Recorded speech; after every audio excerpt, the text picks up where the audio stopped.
High বন্ধুরা, তোমরা কেমন আছো? আশা করি খুব ভালো আছো আর আমিও খুব ভালো আছি। আজ আমাদের বাড়িতে দুপুরে রান্না হয়েছিল লাউ ফুল দিয়ে, মসুর ডাল দিয়ে বড়া ভাজা, আর লাউ ডাঁটা এবং শাক দিয়ে, ঝিঙে দিয়ে একটা সবজি, আর হয়েছিল ভোলা মাছের ঝাল, আর আমার ছেলের ফেভারিট তেঁতুল দিয়ে মাছ দিয়ে, চিংড়ি মাছ দিয়ে টক হয়েছিল। একটা গ্রামের বউ হয়ে বাড়ির সব কাজকর্ম সেরে বাচ্চাকে সামলিয়ে ভিডিও করাটা কিন্তু খুব একটা কঠিন ব্যাপার।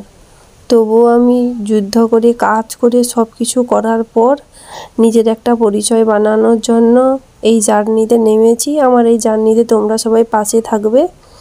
আমার এই ভিডিওটি যার কাছে যাচ্ছে, ভিডিওটি যদি খুব ভালো লেগে থাকে, যদি ভালো লাগে তাহলে প্লিজ চ্যানেলটিকে ফলো করো এবং লাইক কমেন্ট শেয়ার করো প্লিজ।